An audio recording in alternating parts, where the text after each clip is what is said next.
I would talk about the Hudson Card and Casey Thompson debate nonstop because it's a QB debate among two guys who were very talented recruits. But there's nothing going on right now that we can really analyze and report. They're lifting some weights. They're both being leaders. They're excited about the new culture, et cetera, et cetera, et cetera. It's not studying the really, playbook, working on install, watching film. It ain't really news. They're both the first guy in and the last guy out. They'll battle it out. We haven't seen any of them actually play much in Sark's system, obviously.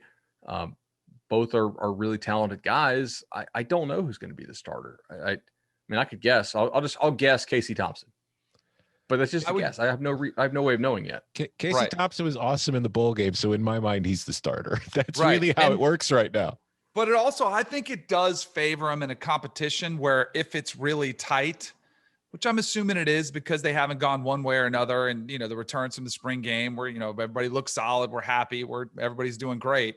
If it is a tight battle, they'll go back because they've seen Casey Thompson do it on the biggest stage. He's been there and done that. Because there are guys that practice great and fall apart in games, but at least you know what you're going to get. Now, that doesn't mean he's locked in as the starter all year, but I think that would give him the significant edge in the quarterback battle because of that performance. The reason that I have not brought it up as like a burning question as I've been doing any of my college football, just sort of like preparation and work, is because I felt like I put it to bed in the spring with the note of Texas should be okay with either Casey Thompson or Hudson Card, that whoever wins that battle, if they beat out the other one, then they should have the skills to be able to go out and help Texas at least meet expectations. Whether they exceed them or not probably has to do with, taking a level up, really being able to thrive in Steve Sarkisian's new system. It would be a positive reflection on Steve Sarkisian in the ways that Dylan wrote in his question.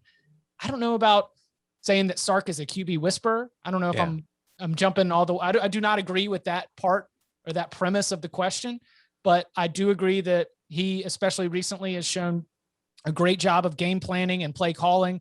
And so I just think that when you don't have a bad answer, I kind of put that quarterback battle to bed until August, until fall camp comes around. And I'm like, we'll see who wins, because I think you've got two good options.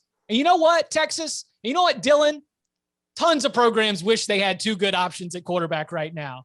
There are programs that don't have a quarterback battle that wish they had a quarterback battle with Casey Thompson and Hudson Card. So it's a pretty good position to be in. Some would love to just have one. Right. Yeah. Why isn't their win total higher than 8?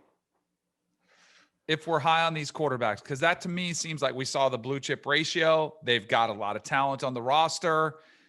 Sark is coming in to fix the offense. They had 8 wins last year. Like, what's the issue here? Is it the question of quarterback, or is it the turnover and philosophy? It's everything, because you do start over, but I'm still a little bit surprised that it's 8. It's a tough schedule. Yeah. I mean, they do, like, even their non-conferences. Yeah, because like that Louisiana game to start the season, like, again, this is like a team that we've talked about. Like this could be the best Group of 5 team in the country next year. They've got a ton of returning talent. They were very strong last year, and we saw them beat Iowa State last year. So that's a difficult game.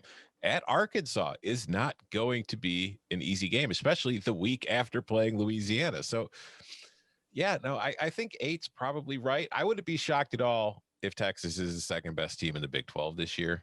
I think that they are very much capable of that. It's just there's too many question marks and unanswered questions right now to just assume they're going to win more than 8 games.